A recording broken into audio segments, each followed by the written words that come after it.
അർജുൻ തിരികെ എത്തുന്നതും കാത്തിരിക്കുന്ന ഒരു കുടുംബമുണ്ട്. കോഴിക്കോട് കണ്ണാടിക്കലിൽ രക്ഷാപ്രവർത്തനം വൈകുന്നതിൽ പ്രതിഷേധത്തിലാണ് നാട്ടുകാരും. തണ്ണീർപ്പന്തലിൽ നാട്ടുകാർ ഇന്നും പ്രതിഷേധിച്ചു.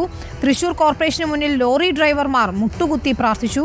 നല്ല വാർത്തയ്ക്കായി കാത്തിരിക്കുകയാണ് കുടുംബത്തിനൊപ്പം നാടും. മുബഷീർ പി അക്ബർ നൽകും വിവരങ്ങൾ. മുബഷീർ, നേരത്തെ അർജുൻ്റെ കുടുംബവുമായി നമ്മൾ സംസാരിക്കുമ്പോൾ വലിയ നിരാശയാണ് അവർ പങ്കുവച്ചത്. ഏതാണ്ട് നിർവികാരമായ ഒരു അവസ്ഥയാണെന്നാണ് അർജുൻ്റെ സഹോദരി അഞ്ജു പറയുകയും ചെയ്തത്. ഈ രക്ഷാപ്രവർത്തനം ഇന്നും അവസാനിപ്പിച്ചിരിക്കുന്നു. എന്താണ് അവരുടെ ഒരു പ്രതികരണം?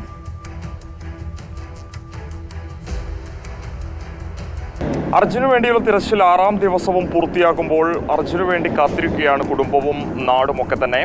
കുടുംബം ആദ്യഘട്ടം മുതൽ ഉന്നയിക്കുന്നതായിരുന്നു തിരച്ചിലിനു വേണ്ടി ആർമി എത്തണമുള്ളത്.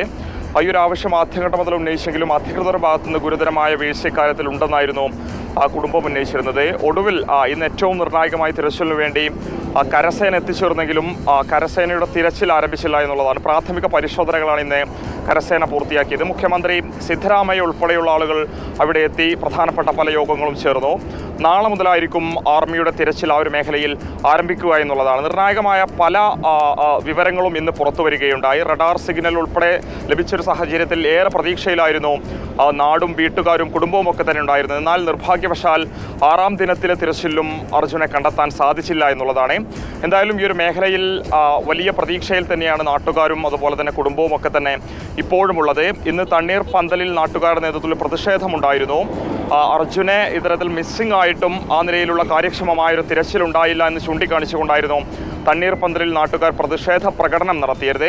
അധികൃതർ ഭാഗത്ത് നിന്ന് ഗുരുതരമായൊരു വീഴ്ച സംഭവിച്ചിട്ടുണ്ടെന്നാണ് നാട്ടുകാർ ചൂണ്ടിക്കാണിക്കുന്നത്. അർജുനെ കണ്ടെത്തുന്നതുവരെ ഇത്തരത്തിലുള്ള പ്രതിഷേധം തുടരും തന്നെയാണ് നാട്ടുകാർ ഒരുപോലെ പറയുന്നത്. നാട്ടുകാർ പറയുന്നു, പ്രതീക്ഷയറ്റെന്ന കുടുംബവും പറയുന്നു. പക്ഷേ അർജുനായി കാത്തിരിക്കുകയാണ് നാടും വീടും എല്ലാം തന്നെ. നാളെ ശുഭകരമായ ഒരു വാർത്ത ഉണ്ടാകുമോ എന്ന് തന്നെയാണ് കേരളവും കാത്തിരിക്കുന്നത്. രക്ഷാപ്രവർത്തനം ദൗത്യസംഘം നാളെ രാവിലെ പുനരാരംഭിക്കുകയും ചെയ്യുന്നു.